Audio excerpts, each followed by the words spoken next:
আজ শুধু বিএনপি নিয়েই কথা। বিএনপি তো গালাগালি করিচ্ছে, আর একটু গালাগালি করার সুযোগ পাইল আর কি।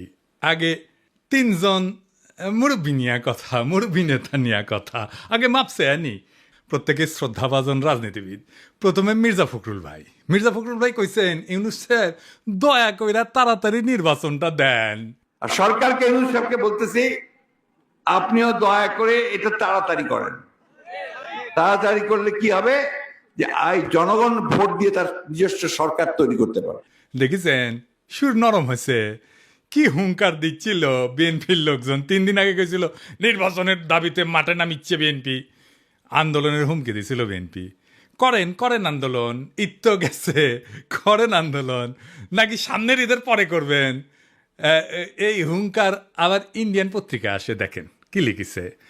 ভোট কবে পরিষ্কার বলুন, বাংলাদেশ যেন গাজা না হয়। সংস্কারের দোহাই দিতেই ইউনূসকে তোপ বিএনপির সাফ কথা। এদেশের মানুষ নিজস্ব সরকার দেখতে চায়। দেখি যাও ইন্ডিয়ান পত্রিকায় কি হেডিং দিছে। ইন্ডিয়ানদের নির্বাচন নিয়ে তো কুরকুরে নি কেন বলেন তো? আমরা যদি আমাদের আক্কেল কাজে লাগাই, ইন্ডিয়া জিন্দগিতে এমন কিছু বলবে না বা এমন কিছুতে সাপোর্ট করবে না যাতে বাংলাদেশের মানুষের ভালো হবে। ইন্ডিয়ানরা যা বলবে ঠিক তার উল্টা দিকে দাঁড়াবেন। ইন্ডিয়া যদি বলে না নির্বাচন এখন তা ঠিক হবে না, প্রফেসর ইউনূসের সরকার আরও থাকুক, আপনি তখনই কবেন প্রফেসর ইউনূসের পদত্যাগ চাই, প্রফেসর ইউনূস ক্ষমতা ছাড়ো, বুঝাও। রাজনীতি কালে খুব জটিল কিছু না, ইন্ডিয়া যা কবে তার উল্টা দিকে আমাদের মঙ্গল। আর বাংলাদেশের কারো কথা যদি ইন্ডিয়ার সাথে সবসময় মিলে যায় তাহলে বুঝবেন ওই হালায় কলকাতা হারবাল খাইছে, হালা ইন্ডিয়ান মাল। মির্জা ভাই ইঙ্কা করে কলে তো হবি না, আপনাকে না গান গাওয়া লাগবি, গান গায়ে কওয়া লাগবি। একটা গান বানিয়েছি শুনবেন, হ্যাঁ বাড়িতে না প্র্যাকটিস করে মাইকের সামনে গাবেন। আমরা খুব ফাইন হয়েছে মির্জা ভাই, শুনবেন, শুনেন। নির্বাচন, আহা নির্বাচন, নির্বাচন চাই নির্বাচন, তা না হলে ইউনূস যাবে নির্বাসন। তে হবে নির্বাচন এই ডিসেম্বরে, তা না হলে আন্দোলন রাজপথে ঘরে ঘরে। আর নয় আন্দোলন রোজা ঈদের পরে, এবার হবে ঠিক ডিসেম্বরে নির্বাচন, আহা নির্বাচন। এইবার আসেন দেখি বিএনপি কেমনে ইন্ডিয়ান বয়ান ফেরি করে, সেটাই না দেখি। বিএনপির রিকমেন্ডেশনে হওয়া পররাষ্ট্র উপদেষ্টা তহিদ সাহেব আর বিএনপি নেতার ছোট ভাই জসিম ইয়া ডিসুম ডিসিয়া আসা না, এডিটার সাহেব এটা দেখান না, এই জসিমের ম্যাচ পিট মেলা দিন দেখি না, এটা দেখান না।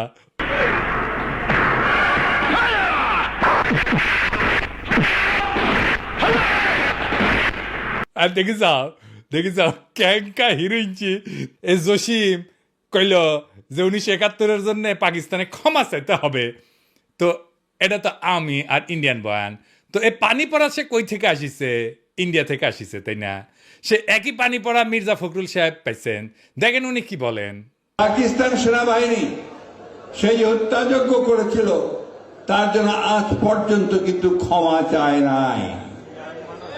গণহত্যা করেছিল, লক্ষ লক্ষ মানুষকে হত্যা করেছিল, তার জন্য পাকিস্তান এখন পর্যন্ত কিন্তু বাংলাদেশের কাছে ক্ষমা প্রার্থনা করে নাই। উনি মনে করেন পাকিস্তান ক্ষমা চায় নাই, অথচ আমরা জানি তিনবার রাষ্ট্রীয়ভাবে পাকিস্তান ক্ষমা চেয়েছে। একবার মন্ত্রী পর্যায়ে, একবার প্রধানমন্ত্রী পর্যায়ে, আরেকবার রাষ্ট্রপতি পর্যায়ে। তো উনি তো বাংলাদেশ সরকারের মন্ত্রী ছিলেন, সে সময় ওনার মনে হয় নাই যে ওনার পাকিস্তান তো ক্ষমা চায় নাই। এখন কেন বলেন? কারণ ইন্ডিয়া বুঝেছে আমরা তোমার ক্ষমতা এনে দিচ্ছি, এমনি তো হবে না, খরচাপাতি আছে। আওয়ামী লীগ যে সার্ভিস দিত সেটা দাও।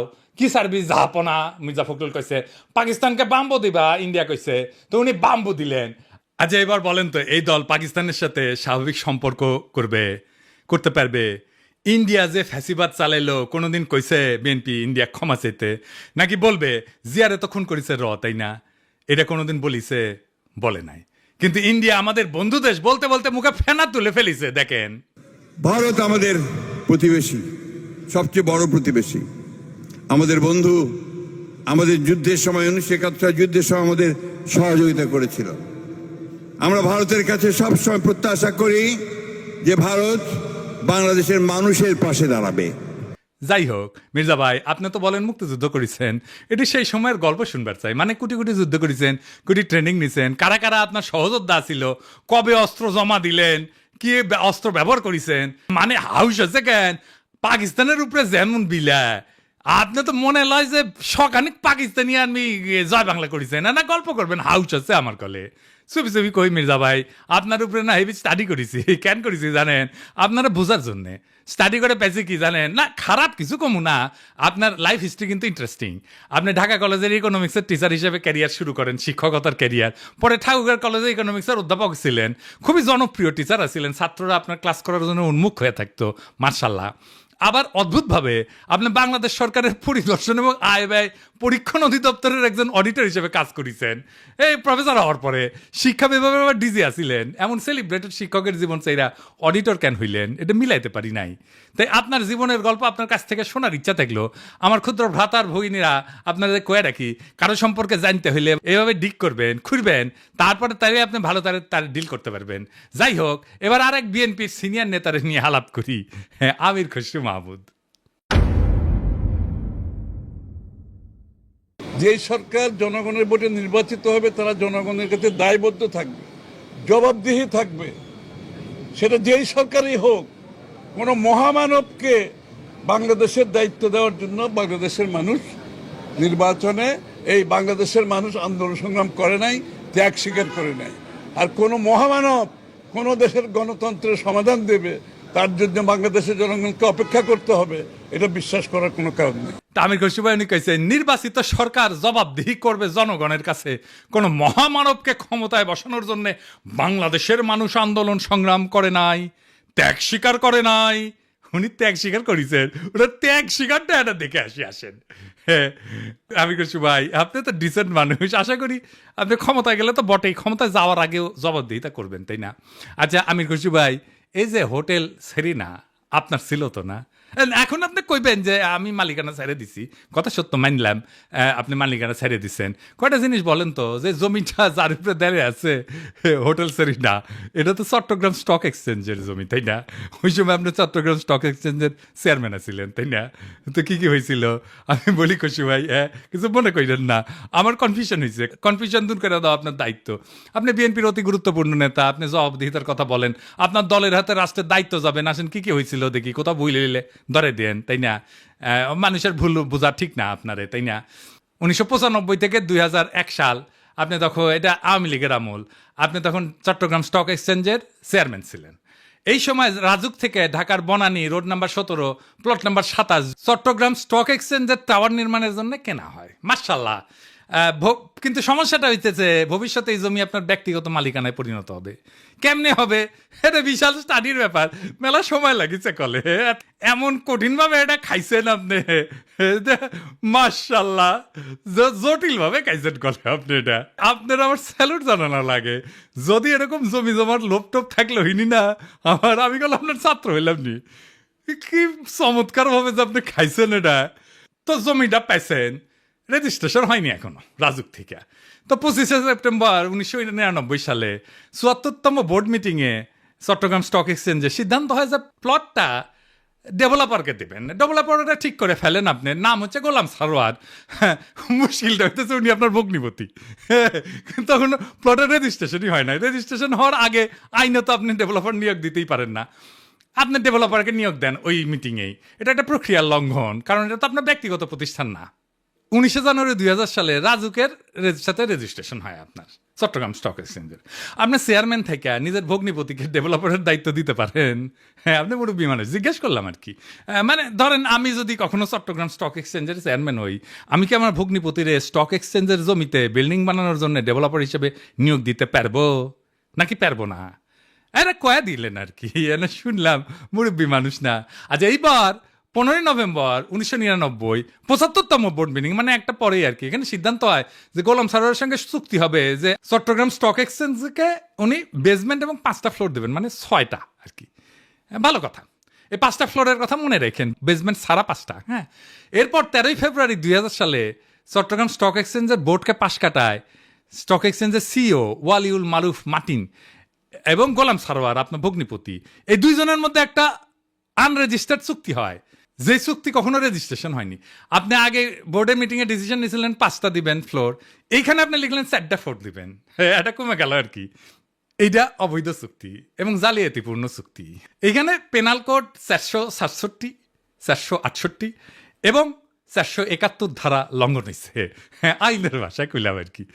তো 74 এবং 75তম বোর্ড মিটিংয়ে গোলাম সারোয়ারকে ব্যক্তিগতভাবে ডেভেলপার হিসেবে নিয়োগের আলোচনা হয়, কিন্তু সিইও যে সিগনেচারটা করলো না, যে 4টা মিটিংয়ে, ওইখানে হোটেল সারেনার মালিক হিসাবে তার সাথে এগ্রিমেন্টটা হইল। সারেনাকে তখন হয়নি যখন আপনি বোর্ড মিটিং করেছেন, বুঝছাও। তো এই সিইও ওয়ালিউল মারুফ মার্টিন সে বোর্ড মিটিং উপেক্ষা করে সারিনার সাথে একটা চুক্তি করলো। সে কি পারে? হ্যাঁ, পারে না, তাই না? যাই হোক, স্টক এক্সচেঞ্জের তরফ থেকে আনুষ্ঠানিক বা বৈধভাবে সারিনাকে কোনো দায়িত্ব দেওয়া হয়নি, তাই না? হ্যাঁ, বোর্ডকে পাশ কাটায় যে আপনি সারিনাকে দায়িত্ব দিলেন, এটা আপনি পারেন না। এরপর 23শে মে 2000 সালে গোলাম সারোয়ার মানে আপনার ভগ্নিপতিরে একটা পাওয়ার অফ অ্যাটর্নি দেওয়া হয়, যাতে জমি বন্ধক দেওয়া, আর্থিক ক্ষমতা দেওয়া হয়, কিন্তু ওইটাতে আবার কোনো ফ্লোর বন্টনের উল্লেখ নাই। এই চুক্তিতে বোর্ড অনুমোদনেরও উল্লেখ নাই। 10ই জুলাই 2000 সালে আপনি এবং বাদী আপনার স্ত্রী সারিনার 50% শেয়ারের মালিক হয়ে যান, কিনে নেন আর কি। কি টাকা দিচ্ছেন কে জানে। হ্যাঁ, ভগ্নিপতিকে রাস্তা তৈরি করে দিচ্ছেন, এখন নিলেন শেয়ার। 2010 পর্যন্ত হোটেলের মালিকানা ছিল আপনার। এইভাবে প্রাতিষ্ঠানিক সম্পদকে পারিবারিক ব্যবসায় রূপান্তর করে ফেললেন। এটা একটা জ্ঞাত ষড়যন্ত্র, ইংরেজিত কয় ক্রিমিনাল কনস্পিরেসি। ইংরেজিত যেহেতু কইছে, ঠিকই কইছে।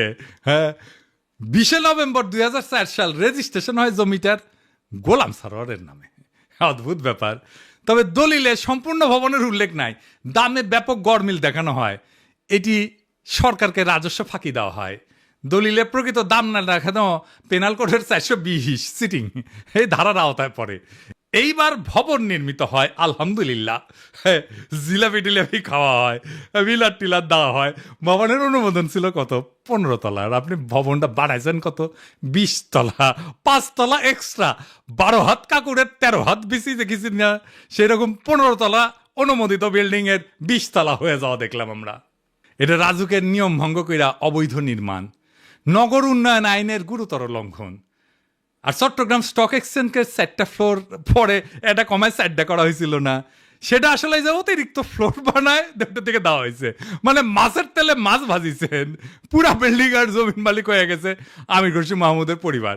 বুঝিছাও মজার এই দারুণ চালাকি কইরা এমন একটা জায়গায় আপনি সম্পদ বানাইলেন, কি ফাইন সিস্টেম কইরা। আচ্ছা, খালেদা জিয়া এতিমখানার টাকা সরান নাই, টাকা ব্যাংকে ছিল, কিন্তু উনি নাকি নিয়ম মানেন নাই, তাই উনারে জেলে নিল হাসিনা। আপনার নামে কেন কোনো মামলা হইল না? আপনি তো বলেন আপনার মালিকানা নাই। মালিকানা ছিল তো ওই সময়, এক সময়, তাই না?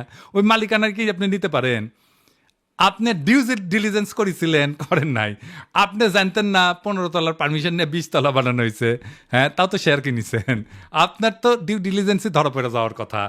এই সারিনাতেই তো আপনি আবার ফার্মের বাসায় দান্দিক বোকাচোদাদের নিয়ে মিটিং করেন, কমিউনিস্টদের নিয়ে। ইনভেস্টমেন্ট সামিটের টাইমেও মিটিং করেছিলেন। আপনার কি প্রফেসর ইউনুসকে জবাবদিহিতার কথা বলা মানায়? আমি খুশি ভাই।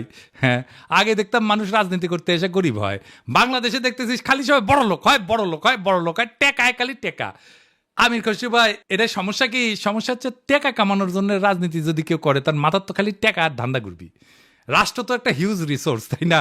ওই রিসোর্সের মালিকানা নেওয়াটাই কি রাজনীতি? আপনি তো রিক্সাওয়ালা, ঠেলাওয়ালা, গার্মেন্টস শ্রমিক, বাস শ্রমিক, কৃষক, ক্ষেতমজুর, ক্ষুদ্র ব্যবসায়ীর কথা ভাবতে পারবেন না।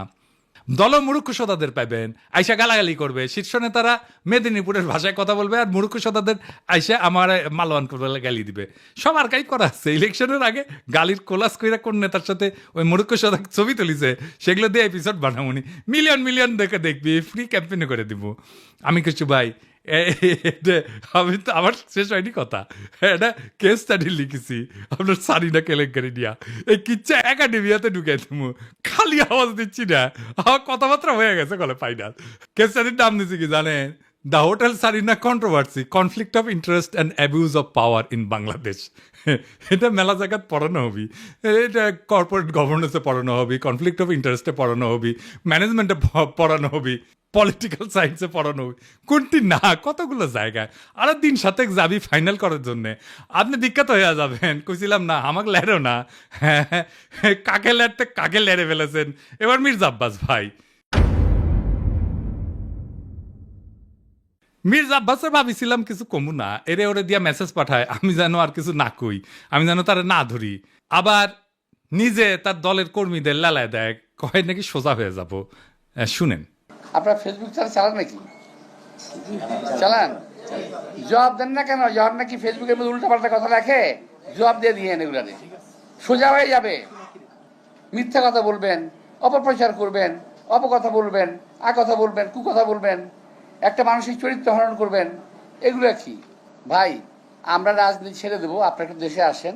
আপনাদের অনেক জ্ঞান, আপনাদের অনেক বুদ্ধি, আপনাদের জ্ঞান বুদ্ধি আমাদের অনেক প্রয়োজন। আপনারা দয়া করে দেশে আসেন, বুদ্ধি দেন, কথা বলেন, কাজ করেন, মেনে নেব। আমরা রাজনীতি করবো না, আপনারা আসেন না। দেশে আসেন, দেশে আসেন, এই কথাটা আপনার দলের ভারপ্রাপ্ত চেয়ারপারসনরা কইতে পারেন না? আমি কি দেশে গেলে আমরা প্রাইম মিনিস্টার বানাবেন? ভারপ্রাপ্ত চেয়ারম্যানরা তো প্রাইম মিনিস্টার বানাবেন, আমারও তো বানাবেন না। দেশে আমারে ডাকেন কেন? উনারে ডাকেন। কয়দিন আগে কইছিল না সংস্কার করলে ছুঁড়ে ফেলে দিবি, আবার কি কইছে? আমি কখনো কই নাই। 2 দিনে কথা ঘুরে ফেলছে। কে সোজা হয়ে যায় দেখি চাও কে সোজা হয়। হ্যাঁ, দেশে দাগ ইচ্ছে যে ভাবিচ্ছে যে দেশে গেলে দাবরানি দিবি, আমার দাবরানি কেমনে দিবি জানেন? এই যে তার দলের নেতা স্কুল শিক্ষকের কলজা টেনে ছিঁড়ে ফেলাতে চায়, দেখি চাও। টানি ছিঁড়ি ফেলবো, একবার টানি ছিঁড়ি ফেলবো তোমার। সেনো তুমি, সেনো চলো, তোমার খারাপ খুব আমাদের একবারে নিশ্চিন্ন করে দিব তোমার। কি বলে কথা বলো তুমি? সেনো বিগ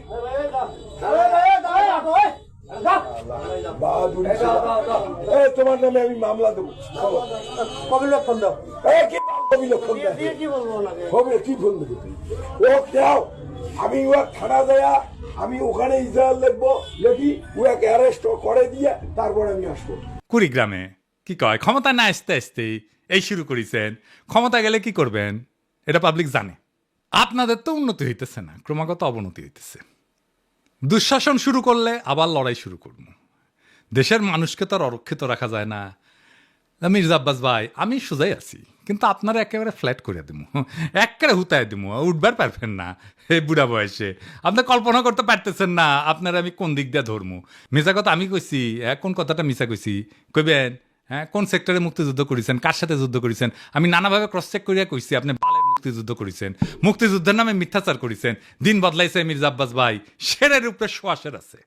শোনেন মির্জা আব্বাস ভাই, মানুষের 3টা জিনিস ডরায়, এই ডর দেখায় মানুষের শাসন করছেন এতদিন। জানের ভয়, সম্মান হারানোর ভয়, আর সম্পদ হারানোর ভয়। আমার জানের ভয় নাই, সম্মান হারানোর ভয় না, আমার সম্মানই নাই। হ্যাঁ, আপনি কি নিবেন? আর সম্পদ এটাই, এই যে এটা কেড়ে নিতে পারবে না কেউ। আপনার লেসপেন্সারদের পিছে লেগে দিতে পারেন, বালটাও শিখতে পারবেন না। বাংলাদেশের পলিটিশিয়ানরা দুধে দেওয়া তুলসী পাতা না, সব বিগ শটের আমল নামা বাইর করবো টাই না। এইভাবে এই দুর্নীতি আর দুর্বৃত্তায়নের খাজে খাজে বাংলাদেশের রাজনীতি আজকাল এক অলিক নাট্যশালায় পরিণত হয়েছে, যেখানে দাবি দেওয়া আর আচরণ 2টা ভিন্ন গ্রহে বাস করে। এখানে কেউ মুক্তিযোদ্ধা হয়েও যুদ্ধের ইতিহাস বিকৃত করে, আবার জনগণের শাসনের বুলি আড়ায় চতুরতায় জনগণের সম্পদকে ব্যক্তিগত সম্পত্তিতে রূপ দেয়। আজ যারা ক্ষমতার বাইরে তারা জবাবদিহিতার গান গায়, কাল যখন তারা ক্ষমতায় তখন জবাবদিহিতার ঊর্ধ্বে ওঠায় হয় তাদের অভিষ্ট। রাজনীতি আজ জনগণের না, নিজের ভাগ্য বদলানোর জাদুর কাঠি। আজ যে দল ইন্ডিয়া বিরোধী স্লোগানে জ্বলে ওঠে, তার বয়ানি আবার ভারতীয় লাইন টু লাইন কপি হয়ে ফিরে আসে ঢাকার রাজপথে।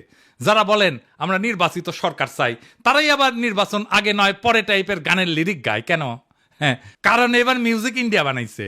আর আপনি যদি জনগণের পক্ষ নিয়ে কথা বলেন, আপনাকে বলা হবে তুই কিসের দেশপ্রেমিক। অথচ প্রশ্ন করার সময় এখনই। জানতে চাই, আপনি যদি জবাব দিতে চান, নিজে কবে জনগণের সামনে দাঁড়ায় জবাব দিচ্ছেন? একবার বলেন, একবার দিচ্ছেন জবাব জনগণের সামনে দাঁড়ায়? জিন্দেগিতে দেন নাই, এখন জবাব দিতে চাইতেছেন আপনি প্রফেসর ইউনূসের কাছে। বাহ, মজা আরই মজা। আপনি যদি বলেন দুর্নীতি হবে না, আপনি নিজের জীবনে কোন অধ্যায় প্রমাণ করছেন? দেশের মানুষ সব বুঝে, বোকা না। এখন কেউ চোখ বন্ধ করে ভোট দেয় না। তারা জানে ঢাকা শহরের প্রত্যেকটা বিল্ডিং এর ছায়ায় লুকায় থাকে এক একটা রাজনৈতিক ষড়যন্ত্র, একটা দুর্নীতির ইতিহাস। এখন সময় আসছে গলা ছেড়ে বলার, এই দেশ কারো বাপের না, পারিবারিক ব্যবসা না। এদেশের জমি, গ্যাস, শিক্ষা, ভোট সবই জনগণের সম্পদ। আর এই সম্পদের হিসাব চাই, জবাব চাই, বাম ডান না, ন্যায় অন্যায়ের মাপকাঠিতে। কারণ আজ আপনারা রাষ্ট্র ক্ষমতা নেওয়ার কথা বলতেছেন, নির্বাচনের কথা বলতেছেন, আপনার বগলে পুরানা লুটের খতিয়ান। এই বাংলাদেশকে আমরা বদলাবো, বাংলাদেশকে আমরা আমাদের স্বপ্ন দিয়ে সাজাবো, আমাদের বর্ষা বিপ্লবের স্মৃতি দিয়ে ভরাবো। এই দেশ আপনাদের মতো নেতাদের না। এই দেশ প্রত্যেক জনতার, প্রত্যেক নাগরিকের। এই দেশের মালিক আমরাই আমজনতা। আমরা যা চাইব, জনতা যা চাইবে, দেশ সেভাবে চলবে। রাজনৈতিক দলের ইচ্ছার কাছে আমাদের ভাগ্যকে আমরা আর বন্ধক দেব না। ইনকিলাব জিন্দাবাদ।